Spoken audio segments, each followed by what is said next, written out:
하나님의 평화가 말씀을 듣는 우리 가운데 함께 하시길 빕니다. 어느새 입추가 지나고 가을의 문턱이 멀지 않았습니다. 아직 무더위가 계속되어서 일상은 불편하지만 과일과 곡식에게는 고마운 폭염이라고 합니다. 뜨거운 무더위에도 시고 떫은 맛을 제 몸속에서 우려내 단물로 바꾸어내는 신고의 과정이 진행 중이기 때문입니다. 우리 인생에서 가장 늦게 배우는 것이 쓴맛이라고 합니다. 4가지 맛 중에서 쓴맛을 느껴야 비로소 인생을 안다고 합니다. 올해 광복절 80주년입니다. 잘 지내셨나요? 오늘 강단 꽃꽂이에 무궁화가 올라왔어요. 이영은 권사님도 애국자입니다. 무궁화를 이렇게 가까이에서 살펴볼 수 있는 기회가 참 반갑습니다. 최근 몇 년 동안 우리나라와 일본과의 관계가 많이 불편했습니다. 너무 일방적으로 밀린다는 생각 때문이었습니다. 그런데 비로소 과거와 미래 사이에 균형을 잡아가고 있다는 생각이 들었습니다. 무엇 때문입니까? 그만큼 우리나라가 국력이 꿀리지 않을 만큼 성장했기 때문일 것입니다. 통계에 따르면 1인당 소득이 일본을 앞질렀습니다. 역사는 얼마나 중요합니까? 단재 신채호의 명언은 가슴에 와닿습니다. 역사를 잊은 민족에게 미래는 없다. 역사를 잊은 미래에게 역사를 잊은 민족에게 미래는 없습니다. 그러므로 자신의 나라를 사랑하려거든, 곧 애국하려거든 역사를 바로 읽고 또 배우고 새겨야 할 것입니다. 이스라엘 백성들은 성경을 사랑합니다. 왜냐하면 그들에게 성경은 바로 자기 민족의 역사책이기 때문입니다. 이 책에는 흥하고 번성한 이야기만 나오는 것이 아닙니다. 망하고 실패한 이야기도 고스란히 담겨 있습니다. 우리 그리스도교는 예수 그리스도의 구원과 관련해서 구약 성경을 읽습니다만, 그런데 이스라엘 사람들은 자기 백성의 구원을 위한 하나님의 계획을 이 책에서 바라봅니다. 오늘 시편 80편을 보십시오. 이스라엘 백성이 자기 민족이 겪은 위기와 멸망 속에서 그들은 하나님께 부르짖습니다. 시편 80편의 간구를 3가지로 요약할 수 있습니다. 하나는 귀를 기울이소서, 손을 얹어 주소서, 얼굴을 비추소서입니다. 이 3 단어 속에 하나님을 향한 소망이 잘 담겨 있습니다. 귀를 기울이소서, 손을 얹으소서, 얼굴을 비추소서. 시편 80편은 망국의 비극과 아픔조차 노래로 담아냈습니다. 이러한 것을 슬픈 노래, 애가라고 부르는데 대표적인 것이 예레미야 애가입니다. 이 슬픈 노래에는 하나님의 이름을 반복해서 부르면서 탄식하고 애원하며 하소연합니다. 이 노래가 곧 기도입니다. 애가, 곧 슬픈 노래를 부르는 사람들은 자기들이 겪고 있는 현실에 대해서 하나님께서 좀 알아주실 것을 간청합니다. 1절 말씀을 함께 읽겠습니다. 요셉을 양떼같이 인도하시는 이스라엘의 목자여. 시작. 요셉을 양떼같이 인도하시는 이스라엘의 목자여, 귀를 기울이소서. 그룹 가운데 자정하신 이여 빛을 비추소서. 그 옛날 애굽으로 팔려간 17살짜리 요셉을 보살피시고 형통케 하셨던 하나님, 이제 우리들이 겪고 있는 고통을 좀 살펴주십시오. 그렇게 기도하는 것입니다. 지금 요셉의 자손들이 망하게 되었습니다. 2절에 등장하는 에브라임과 베냐민과 므낫세, 이들은 모두 요셉의 후손들입니다. 북이스라엘을 대표하는 장본인들입니다. 도대체 그들은 무슨 잘못을 저질렀길래 자기 선조들의 이름을 앞에 내세우고 하나님께 간청을 할까요?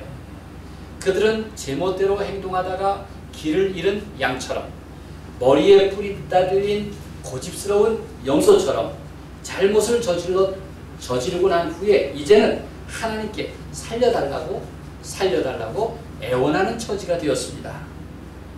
애가는, 이 슬픈 노래는 북이스라엘의 왕국의 회복을 기원하는 간절한 기도를 담고 있습니다. 이스라엘의 목자여, 귀를 기울이소서, 빛을 비추소서. 지금도 지구상의 많은 민족이 그런 고통을 겪고 있습니다. 우리는 가자와 이스라엘 전쟁, 또 우크라이나와 러시아 전쟁을 잘 알고 있지만 현재 전쟁과 내전, 군사 분쟁을 겪는 나라와 민족은 한 40곳에 달한다고 합니다. 지구상의 분쟁이나 재난의 현실을 보면 남의 이야기가 아닙니다. 80년 전 광복한 우리로서는, 또 72년 전 휴전을 맺은 우리로서는 결코 남의 이야기가 아니구나 하는 것을 실감할 수 있습니다. 세계 많은 국가들은 야속하게도 죽음의 행렬을 지켜볼 뿐 크게 도움이 되지 못합니다. 그저 제 나라의 이익에 맞도록 훈수를 둘 뿐입니다. 그러기에 자신의 고통을 앓을 수 있는 존재는 바로 그들의 종교의 목자일 뿐입니다. 이스라엘의 목자여, 귀를 기울이소서, 빛을 비추소서, 이렇게 간구하는 것입니다. 오늘 본문을 보면 이스라엘은 자기 민족을 포도나무로 비유합니다. 포도나무. 이스라엘은 하나님께서 애굽에서 옮겨다 심은 포도나무와 같았습니다. 한 그루의 포도나무는 온 땅을 덮을 만큼 무성하게 잘 자랐습니다. 8절 말씀을 함께 읽겠습니다. 주께서 한 포도나무를 애굽에서 가져다가, 시작. 주께서 한 포도나무를 애굽에서 가져다가 민족들을 쫓아내시고 그것을 심으셨나이다. 농부이신 하나님은 포도나무를 정성껏 가꾸셨습니다. 얼마나 무성하든지 뿌리가 깊이 박혀서 땅에 가득하며 그늘이 산을 가릴 정도였습니다. 포도나무는 백향목같이 귀하게 자랐고 가지와 넝쿨이 강과 바다에 미칠 만큼 무성하게 퍼져나갔습니다. 성경 곳곳에는 포도나무에 대해서 기록하고 있는데 포도나무 비유들은 대체로 이스라엘의 문명을 빗대고 있는 것입니다.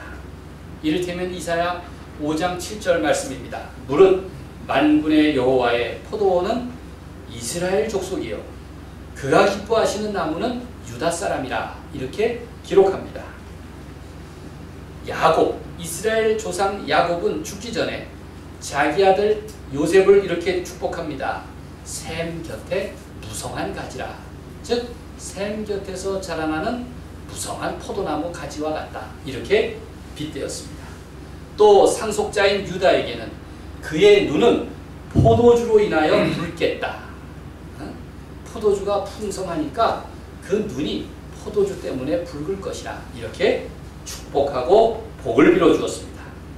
선지자 요엘은 잘 자란 포도나무를 비유하기를 이렇게 예언합니다. 그날에 산들이 단 포도주를 떨어뜨릴 것이며 포도가 얼마나 잘 열렸는지 포도 송이에서 단 물들이 떨어질 것이라고, 그래서 산에서 흐를 것이라고 이렇게 말합니다.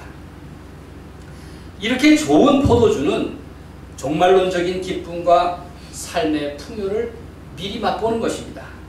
심판주이신 하나님의 뜻은 실은 심판이 목적이 아닙니다. 좋은 결실을 기대하는 농부와 마음이 같습니다. 그런데 그 무성한 포도나무가 졸지에 망하게 되었다는 것입니다. 농부의 계획과 달리 농산을 망쳐버렸습니다. 여기서 포도나무 비유는 이스라엘의 영광과 파멸을 담고 있습니다. 멸망당한 이스라엘은 하나님의 심판을 연상케 합니다. 이제 사태의 심각성을 깨달은 백성들은 하나님께 탄식하며 제발 원래대로 회복시켜 주실 것을 간구합니다. 14절 말씀을 함께 읽겠습니다. 만군의 하나님이여 구하옵나니. 시작. 만군의 하나님이여 구하옵나니 돌아오소서. 하늘에서 굽어보시고 이 포도나무를 돌보소서. 비로소 이스라엘은 우리가 망하고 나니까 잊고 살았던 우리의 목자가 계셨음을 알게 되었습니다. 우리가 목자로부터 너무 멀리 떠나버렸구나. 그렇게 깨닫게 되었습니다. 그래서 그들은 목자여 귀를 기울여 주소서. 우리가 길을 잃고 멀리 떠나와서 이제 하나님을 찾습니다. 목자여 귀를 기울이소서. 그렇게 간구합니다. 목자이신 주님이 주의 지팡이와 막대기로 길 잃은 양들을 도와주시기를 목놓아 빌고 있는 것입니다. 여러분, 길 잃은 양이 할 일은 무엇입니까? 먼저